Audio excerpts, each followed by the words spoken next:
Y hoy vamos a estar meditando desde el versículo 21 hasta el versículo 38, toda esta porción que está aquí. Y hoy vamos a estar viendo cómo las Sagradas Escrituras nos presentan a una poderosa salvación y a un frágil bebé. Una salvación poderosísima y un frágil bebé. Nuestra visión como hombres, por lo general tiende a ser muy corta. Por lo general, nosotros en nuestra capacidad de ver tenemos una visión limitada. Por lo general, solo vemos lo aparente, difícilmente captamos lo trascendente. Ejemplo, si buscamos a una persona que sea fuerte, por lo general, dirigimos nuestra visión hacia los que son grandes y robustos, y no tenemos en cuenta a los que son pequeños o delgados. Pero nosotros hemos visto que los grandes hombres que han impactado la historia no han sido necesariamente los más fuertes ni robustos, sino los más grandes en carácter. Lucas nos está mostrando desde el capítulo 1 hasta el capítulo 2 la historia de Jesús en su tierna infancia.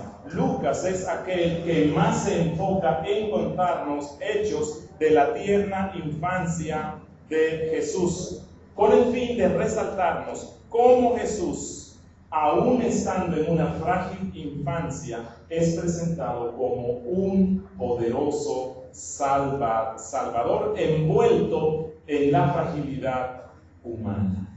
Sigamos conociendo a este niño cuyo nacimiento ha desencadenado la actividad de los ángeles en medio de la tierra, la actividad profética que por más de 4 siglos había estado quieta. El silencio del cielo se ha roto por medio de Jesucristo, quien vino aquí en forma de un frágil niño.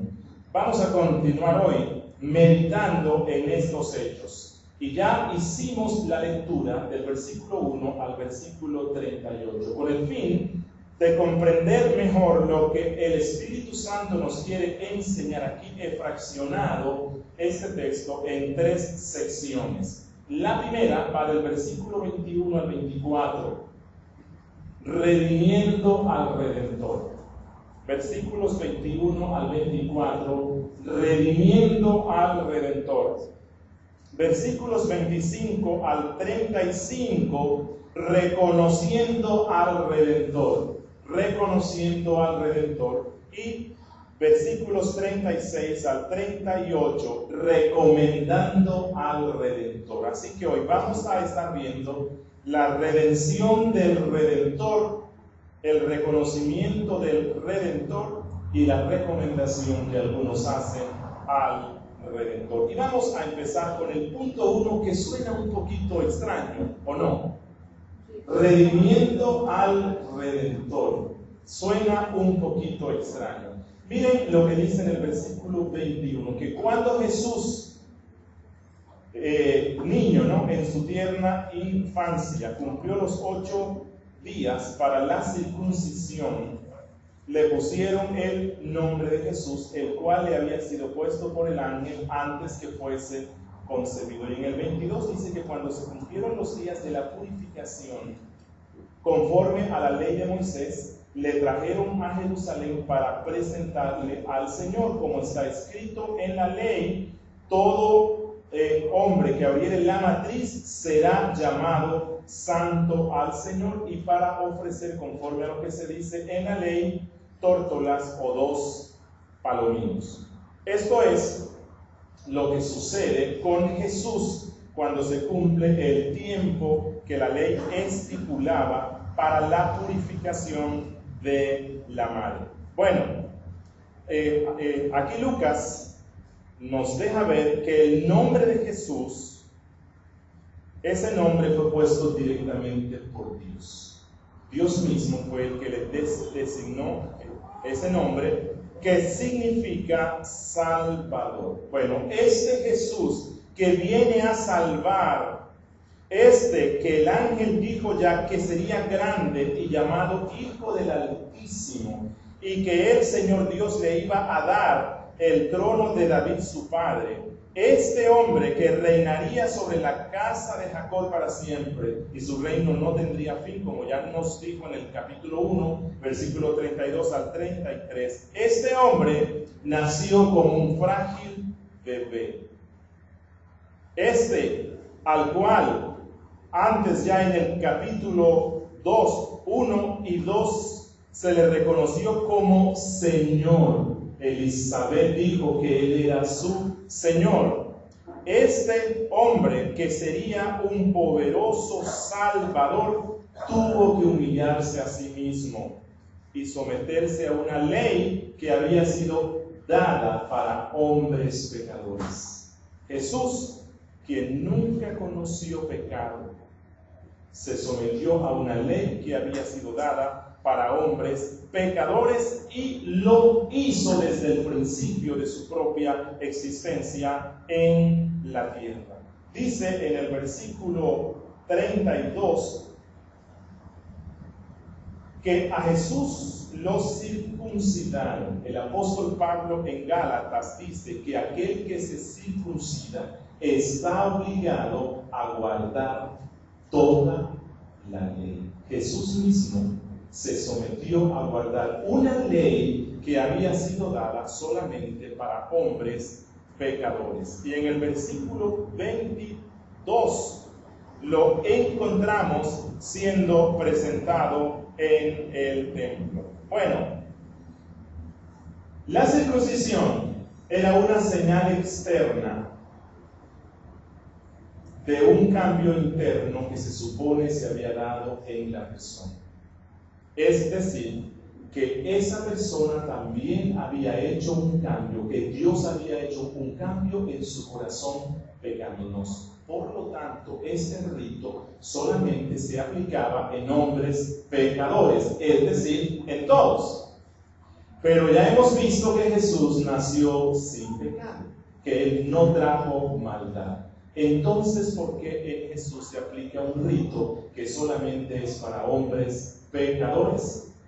Porque para que Cristo fuera nuestro Salvador, se requería que Él se sometiera en todo a la ley, que fuera considerado como un pecador más, cuando realmente Él no lo era. Jesús se sometió a la ley y la cumplió por nosotros, para darnos una poderosa salvación, incluso en este ritual cuando Él era niño. Dice en el versículo 22 que cuando se cumplieron los días de la purificación, obviamente aquí entendemos la purificación de ¿quién? De María, porque la ley había establecido que cuando la mujer diera a luz a un niño, debía tomar cierto tiempo para su purificación. Y si era una niña, debía tomar el doble del tiempo. Allí vemos que las mujeres son más pecadoras que los hombres. No.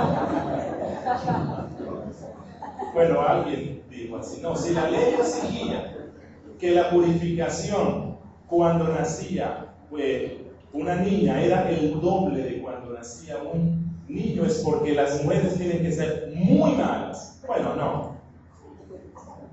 Bueno, sí, en el sentido de que todos somos malos, ¿o no? Y somos más malos de lo que pensamos que somos.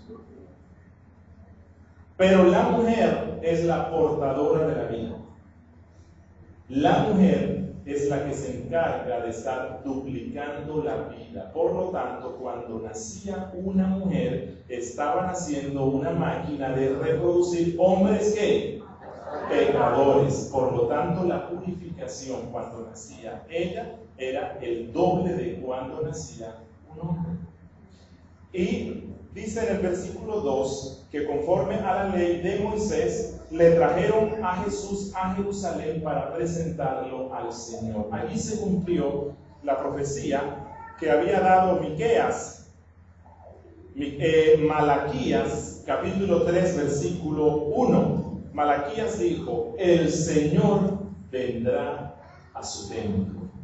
Y aquí encontramos al Señor yendo a su templo, pero en forma de un frágil bebé, de una tierna criatura. ¿Y para qué Jesús fue presentado al templo? Bueno, Jesús fue presentado al templo para ser redimido.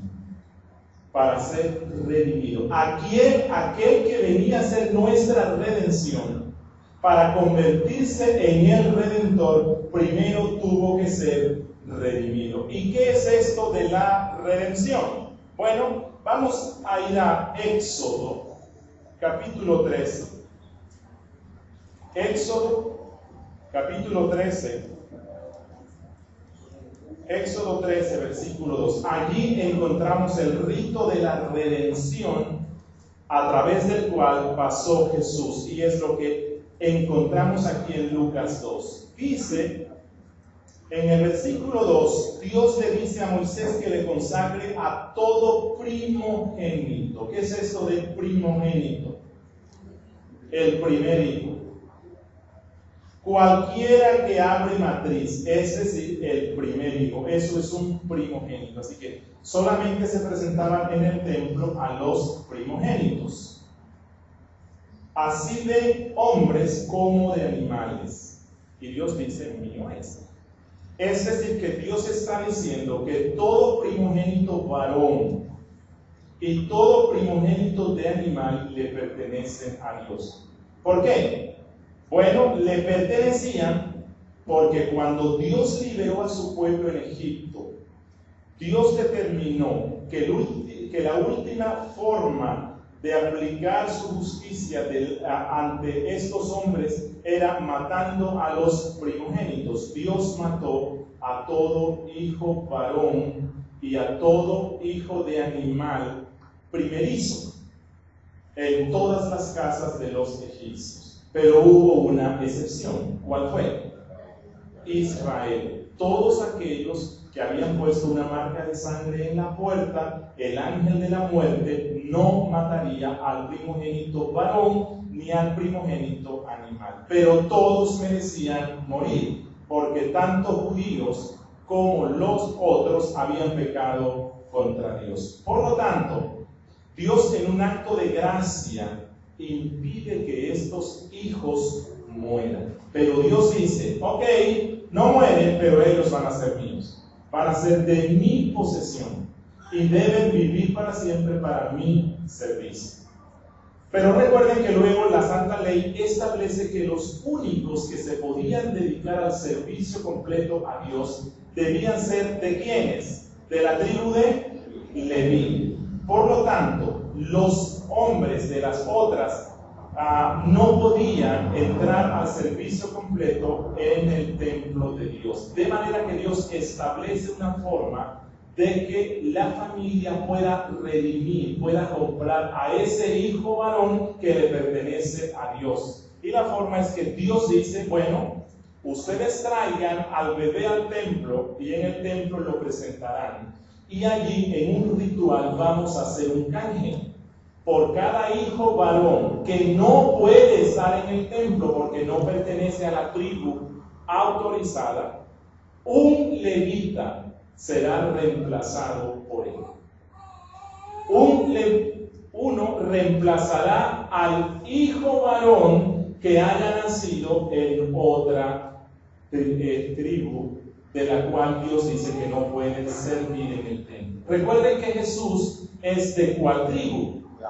De Judá. Por lo tanto, Jesús no podía oficiar en el templo, porque en el templo solamente lo podían hacer los hijos de la tribu de Leví. De manera que Jesús, como el resto de los otros niños varones que abrían matriz, tuvo que ser redimido, canjeado por un levita, en vez de él iba a estar sirviendo en el templo un levita.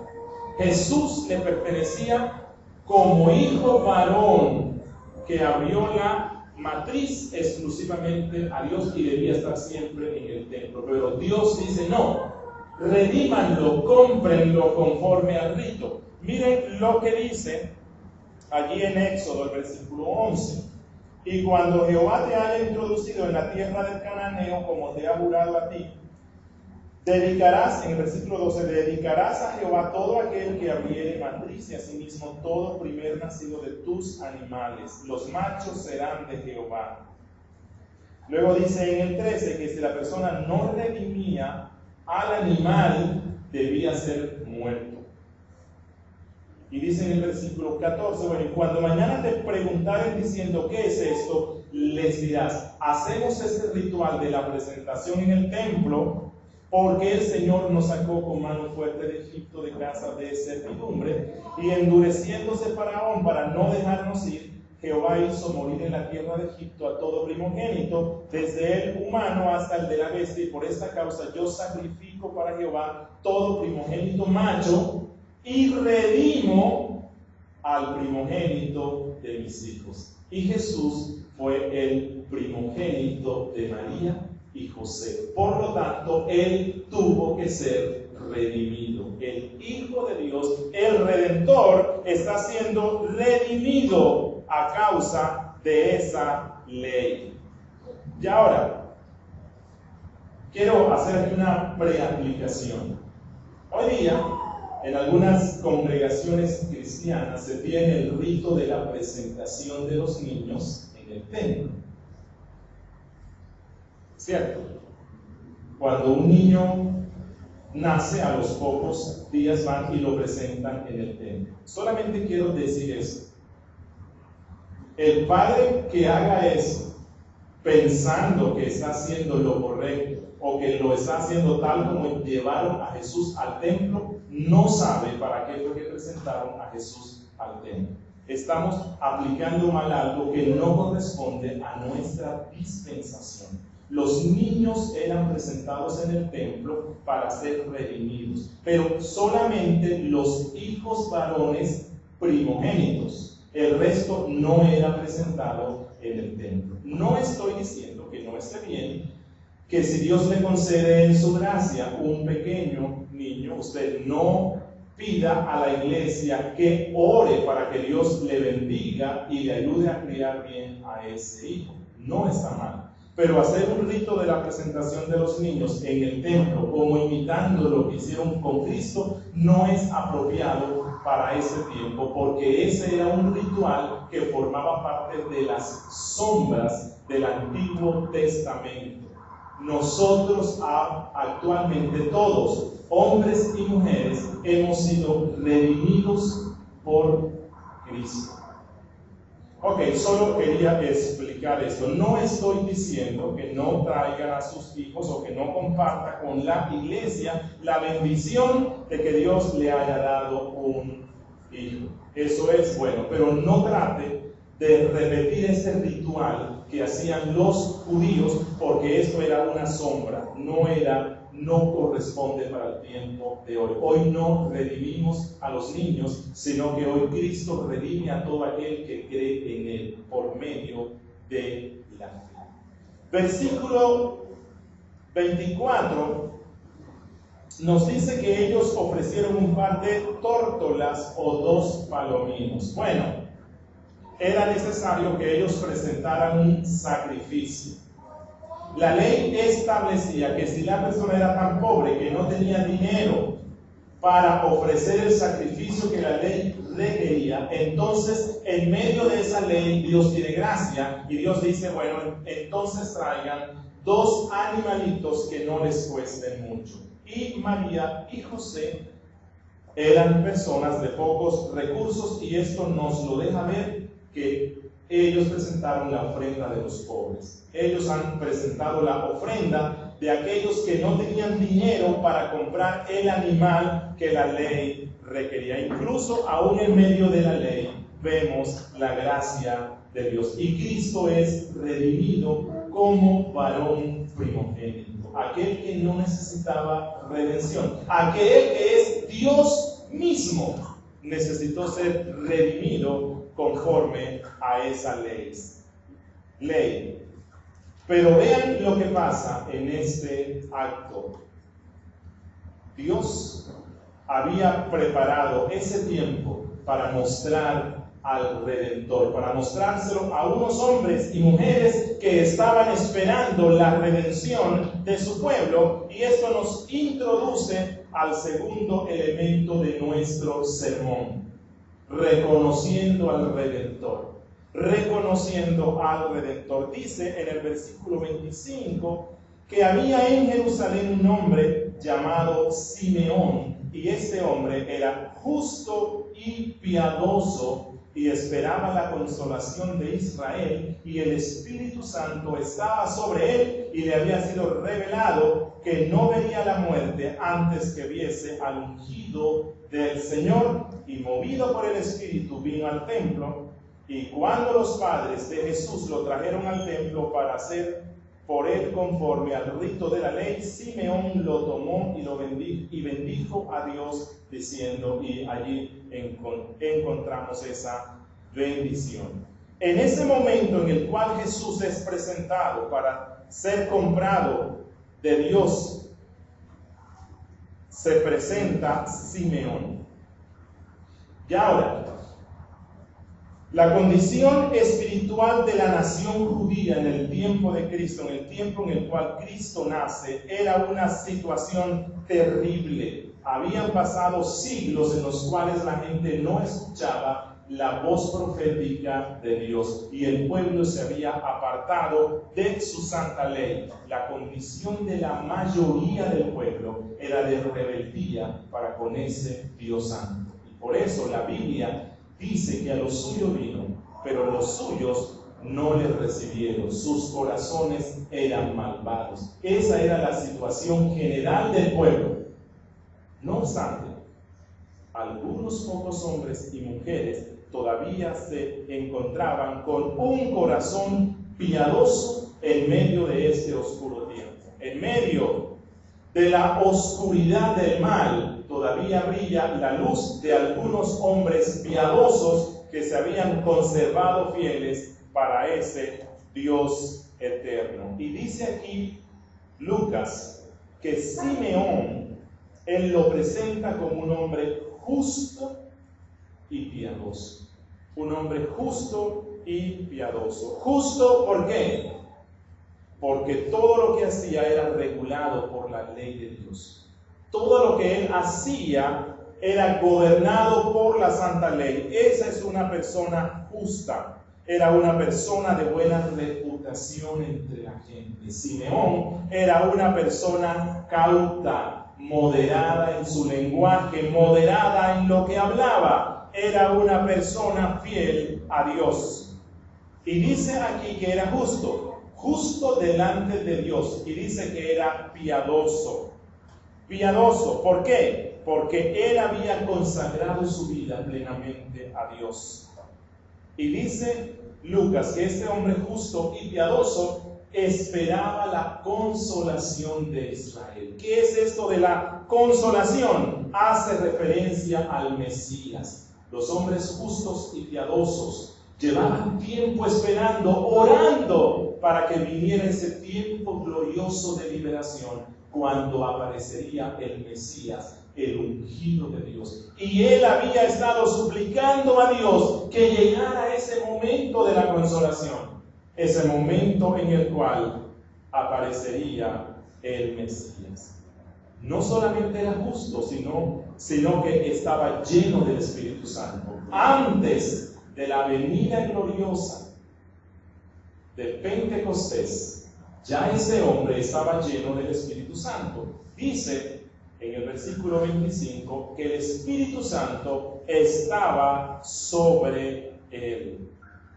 Era un hombre que se complacía en meditar y dejarse guiar por los principios bíblicos. Y cuando alguien está haciendo esto, es porque el Espíritu Santo está en él.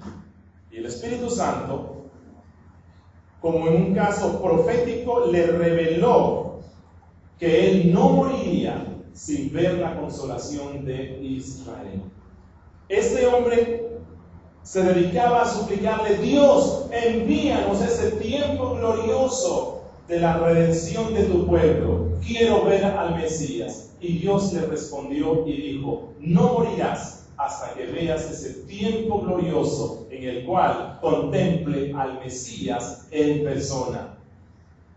Y no sabemos cuántos años llevaba él orando para que se cumpliera esa profecía que le había dicho Dios.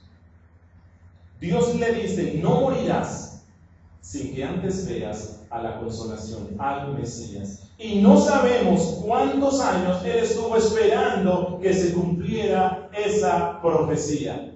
Pero un día, en su momento devocional, de comunión con Dios, orando en el Espíritu, suplicando porque se cumpliera esa profecía, escucha una voz interna que le dice: Simeón, ve al templo, porque hoy es el gran día. Ve al templo, porque hoy se cumplirá lo que te dije. Bueno, y a la misma vez, él sabe que su muerte va a estar cercana, porque Dios dice: cuando lo veas, luego mueres. Luego mueres. Pero a él no le importa que la muerte esté cercana. Él quiere ver a la consolación. Y el Espíritu Santo le mueve. Ve al templo hoy. Y Simeón se prepara y sale presuroso hacia el templo. Bueno, ¿y qué pasa cuando él llega al templo? Miren, si este hombre de Dios hubiese sido como uno de nosotros, con una visión corta y limitada, ¿dónde hubiese buscado a la consolación de Israel? En un hombre alto, fuerte, en un hombre inteligente. Posiblemente hubiese ido a los religiosos de su tiempo: Señor, aquí en medio de esa gente que sabe tanto, debe estar la consolación. Pero Simeón es un hombre lleno del Espíritu Santo y él tiene la visión espiritual. Fue alguien que compró el colirio del Espíritu Santo, como dice Juan en Apocalipsis. Y su visión era más aguda que la del resto. Y él va buscando a ese hombre que salvará a Israel. Pero él no va donde esos grandes hombres. No lo está buscando allí. Él está buscando que el Espíritu Santo le dé la percepción correcta. Él había sido ungido y estaba guiándose por Dios. Y en medio de la multitud que acudía al templo, ese hombre ve a una humilde madre con un niño frágil en sus brazos. Un niño de 1 mes y 10 días de nacido. ¿Qué consolación puede ser esa? ¿Qué esperanza de redención puede ser esa? Pero él ve a lo lejos a una madre humilde, pobre, tal vez no vistiendo con ropa lujosa, no un rico. Él ve que es una madre pobre con un niño bebé, un tierno niño. Y allí Simeón puede ver al que será su consolación. No me imagino cómo sería ese episodio. Un hombre que lleva años y años, un anciano, que lleva años y años esperando el cumplimiento de una profecía que le ha dado Dios. Dios le dijo: no morirás sin que veas al Mesías. Y bueno, ese ya era un hombre anciano y posiblemente estaba esperando desde hacía mucho tiempo y su corazón ya no le estaba funcionando bien, sus piernas ya no eran tan ágiles. A lo mejor tenía los achaques que nos empiezan desde que cumplimos los 25 añitos, ¿no? Se nos sube todos los triglicéridos, el azúcar. Posiblemente este hombre estaba así y el médico le había dicho: vaya preparándose porque no creo que sus días sean muchos. Y él está desesperado, angustiado. Él confía, él sabe que la profecía se cumplirá, pero la muerte cada vez está más cerca y nada que pasa. Y llega ese día. Y él puede ver a un frágil bebé que será la consolación de Israel, que es lo que él ha estado anhelando por siempre. Y no me imagino cómo empezaría a latir su viejo y cansado corazón. No sé.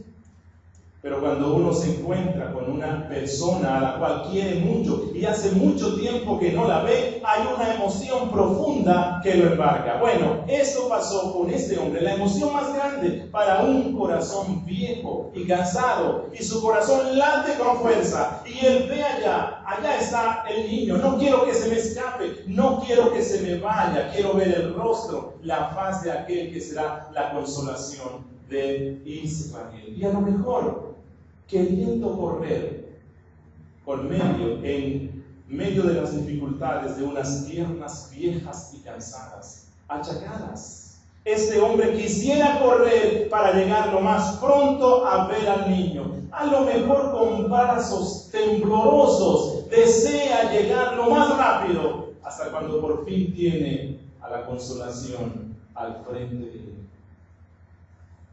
Y él no pide permiso. Y a él no le importa el cansancio suyo, pero él no puede contener esa profunda emoción. Y le quita al niño a su madre y lo abraza como su más precioso tesoro. Esa es la consolación de Israel.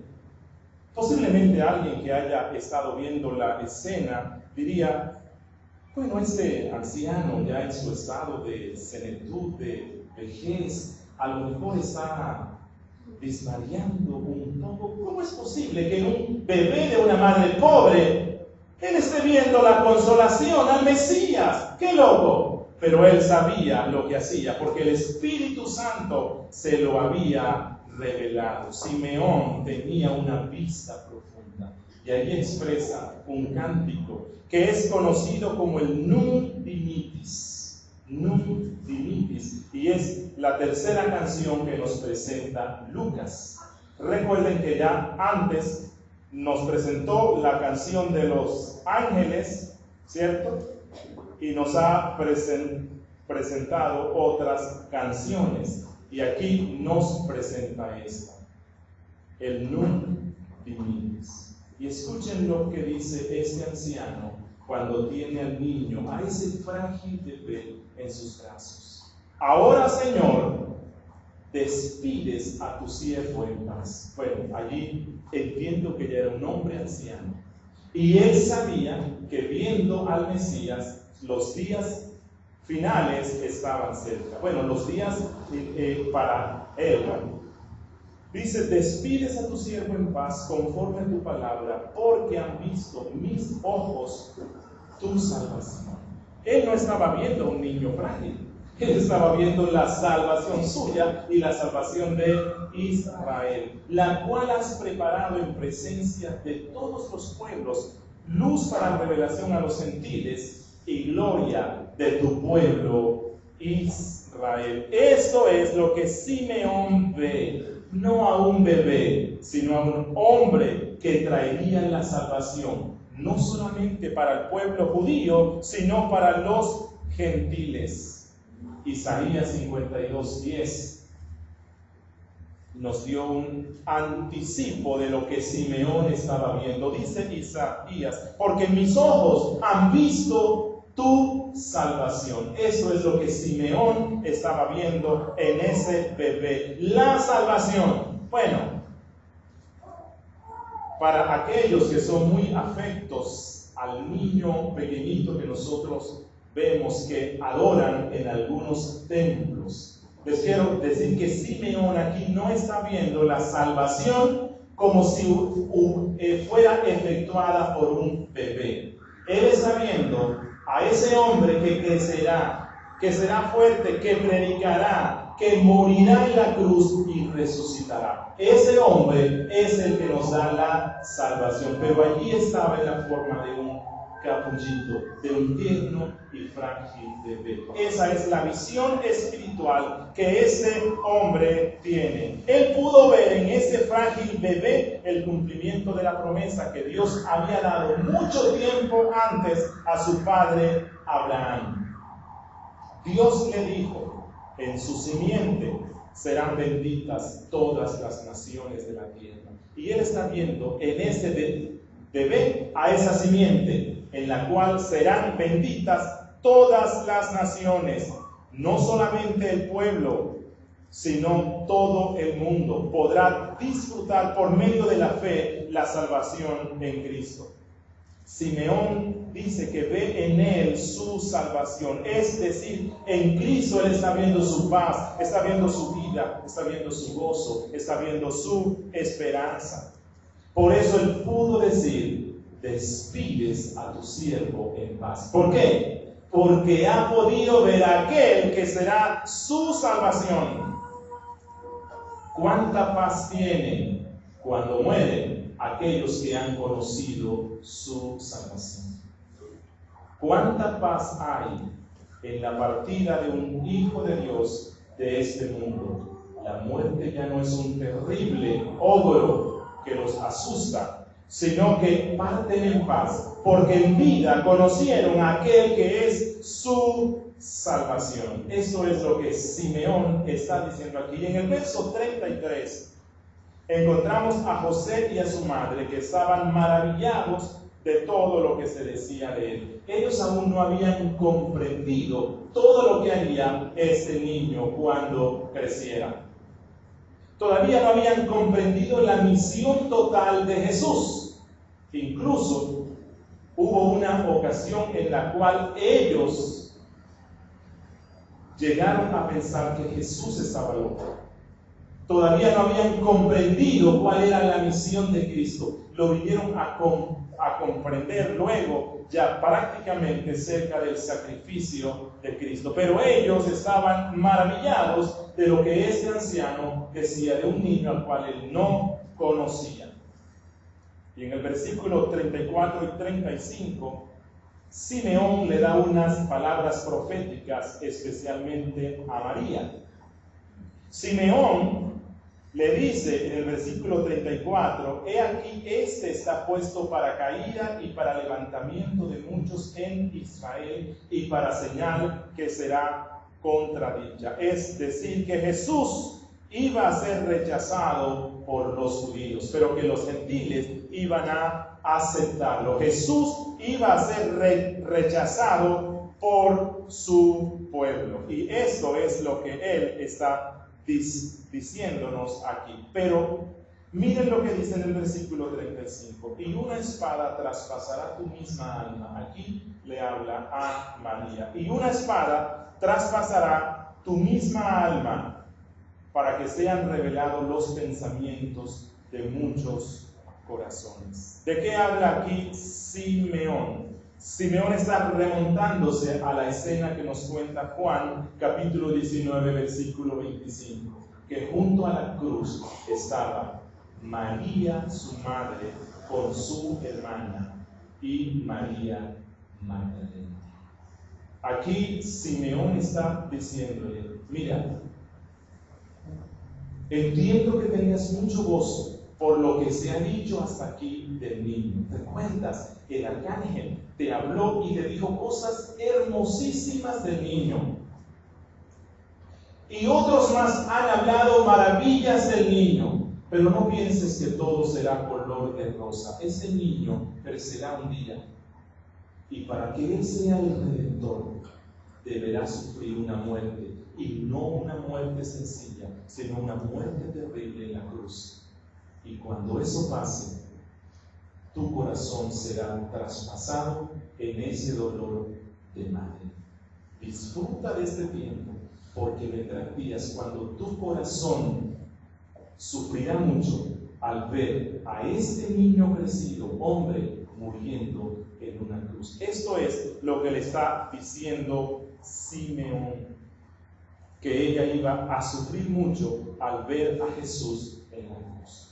Y ahora, Está diciendo Simeón que los sufrimientos de la Virgen iban a formar parte de esa redención que nos daba Cristo. O sea, que Dios iba a considerar el sufrimiento de ella como un elemento necesario para nuestra redención. No, porque el único sufrimiento que nos salvó fue el de Cristo, no el de la Virgen. Pero ella sufrió mucho. Y es lo que aquí le está diciendo Simeón. Tu corazón será traspasado cuando veas a ese hijo tuyo muriendo en una cruz. Muriendo en una cruz. Vamos a pasar al versículo 36. Y esto nos introduce al tercer y último aspecto de nuestro sermón. Recomendando al Redentor. Recomendando al Redentor. Dice que también allí estaba Ana, profetisa, hija de Fatuel, de la tribu de Aser, de edad muy avanzada. Era una mujer viuda. Dice en el versículo 37 que era viuda, hacía 84 años y no se apartaba del templo, sirviendo de noche y de día con ayunos y oraciones. Y esta, presentándose en ese mismo momento, daba gracias a Dios y hablaba del niño a todos los que esperaban la redención en Jerusalén. Bueno, quiero darles aquí un dato que creo que nos va a interesar mucho. Recuerden que cuando Dios castigó a su pueblo y envió a las 10 tribus y las deportó, la historia nos cuenta que esas 10 tribus prácticamente se desaparecieron. Son a los que se le llaman las tribus perdidas. ¿Cierto? No regresaron más a su tierra, se mezclaron con otras naciones y desapareció esas 10 tribus. No obstante, aquí en el tiempo de Cristo, en el siglo I, encontramos a una descendiente de la tribu de Aser, que era una de las 10 tribus perdidas. Así que parece que algunas poquitas se apartaron de esas naciones y regresaron a Judea, aunque no eran miembros de la tribu de Judá. Y esta es Ana, hija de Fanuel, de la tribu de Aser. Una profetisa. Posiblemente esto haga referencia a que era una mujer muy piadosa que meditaba en las sagradas escrituras. Y esta mujer también estaba esperando la consolación de Israel. No solamente Simeón o otros más. Había mucha gente, especialmente ancianos, que estaban anhelando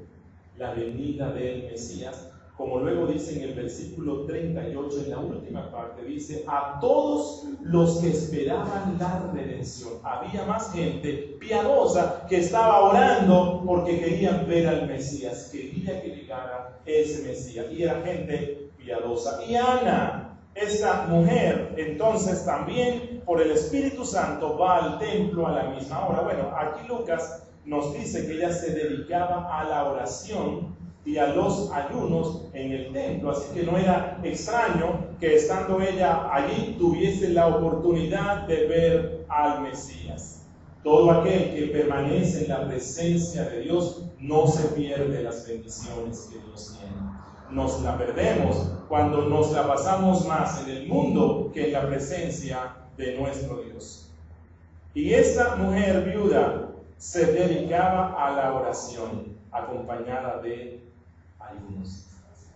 ¿Cuánta bendición son para la iglesia las ancianas y las viudas cuando se dedican a la oración?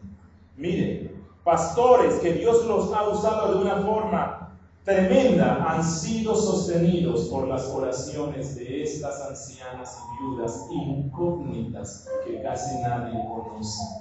Hermana que estás aquí, yo sé que cuando llegan esos años viejos en los cuales hay poco que hacer, te invito para que te dediques como esta anciana mujer Ana a una vida de oración y clamor por el pueblo. Y Dios bendecirá de una forma especial a su pueblo. Y esta mujer también fue movida por el Espíritu Santo. Y ese día el Espíritu Santo determinó que ella viera a ese Mesías. Y es lo que ella ve. Ella escucha. Ella no estaba escuchando los comentarios que hacían en el templo. No le interesaba oír los cuentos de nadie. Ella quería oír todo lo que se relacionara con el Salvador, con la consolación. Y ella se acerca, y posiblemente al ser una anciana no oía bien, pero el Espíritu Santo habilita a todo aquel que desea conocerle más para que escuche su santo consejo. Y ella estuvo en el lugar correcto, no estuvo en el lugar del cuento ni del chisme. Pablo le recomienda a las viudas jóvenes que se casen para que luego no se vuelvan chismosas. Bueno, Ana, sí, eso es lo que dice, que se la pasan en las casas, metiéndose en cosas que no les importan. Eso es lo que dice él, no lo que digo yo, sino Pablo. O sea, para que no se vayan a ofender, ¿no? O sea, si se ofenden, háganlo con Pablo. Yo simplemente estoy retransmitiendo lo que él dice. Pero esa viuda era una viuda piadosa, creyente. Ella no estaba en el lugar del cuento, sino que estaba en el lugar donde Dios estaba dando su revelación, donde Dios estaba manifestando su consejo. Y ella escucha lo que Simeón ha declarado del niño, y ella dice: Simeón, yo también he estado esperando lo mismo, he estado orando y ayunando para ver lo mismo. Y aunque a mí el Señor no me quiere tanto como a ti, porque a mí no me dijo que lo iba a ver, no obstante ya creo que sí me quiere mucho, porque también me permite ver lo mismo que tú ves, al Salvador de la humanidad. En ese niño estoy viendo al Redentor, aquel que será la consolación. Pero miren lo que pasa con esta anciana mujer. Dice en el versículo 38, daba gracias a Dios y hablaba del niño a todos los que esperaban la redención de Israel. Mire, cuando Ana tuvo el gozo inmenso en su corazón viejo y cansado de sentir esa emoción profunda, de conocer al que es su salvación, ella no se pudo contener, sino que salió y anunciaba a todos quién iba a ser ese niño. Ana no quiso guardar ese gozo para sí misma, sino que a pesar de ser una anciana, no tuvo temor en dar testimonio de él a todos aquellos que esperaban la consolación de Israel. Quiero finalizar con unas dos aplicaciones. Y quiero aplicar esto que hemos aprendido hoy para aquellos que están aquí que todavía no son creyentes. Y quiero preguntarte, amigo, ¿has visto al poderoso Salvador que es Jesús? ¿Lo has contemplado? O tal vez tú estás mirando a una religión cristiana que te parece bonita, pero poco importante para tu vida. Posiblemente tú celebras la Natividad y solamente puedes ver a un hermoso niño rodeado de una limpia paja y de unas vacas aseadas, ovejas, pastores y ángeles. Posiblemente eso es lo que tú ves cuando estás celebrando la Natividad, a un hermoso bebé, pero todavía no puedes ver al Salvador que pudo ver Simeón y Ana. Te invito para que quieras conocer hoy a ese Salvador que es Jesús, el cual nació como un tierno bebé. Quiera el Espíritu Santo concederte hoy el don de la fe para que acudas presuroso a Cristo, para que puedas ver su majestad gloriosa y supliques que tenga misericordia de ti, perdonando la infinitud de tus pecados. Que Él te conceda la reconciliación con Dios. Te invito para que mires hoy a ese Salvador en Cristo Jesús. Y para ti que ya eres creyente, que has visto a Jesús que lo has contemplado así como lo contemplaron estos dos ancianos, que lo has visto como tu salvación, como tu gozo, como tu paz. ¿Por qué te guardas ese gozo para ti mismo? ¿Por qué te lo guardas para ti mismo? Como si Jesús hubiese realizado todo solamente para ser tu Salvador. Hermano y hermana, no seamos egoístas. Compartamos ese gozo con el resto. Hablemos con gozo de ese que es nuestra salvación y que vino a salvar al mundo de sus pecados. No sabemos quiénes van a recibir a Cristo, pero Ana no se preocupó por eso. Ana empezó a anunciar la buena nueva, y aquellos que habían sido movidos por el Espíritu Santo creyeron en el mensaje de esta mujer. Y ella solamente quería que conocieran a ese Jesús que estaba en forma de niño, a ese que es la salvación poderosa que Dios tiene para su pueblo.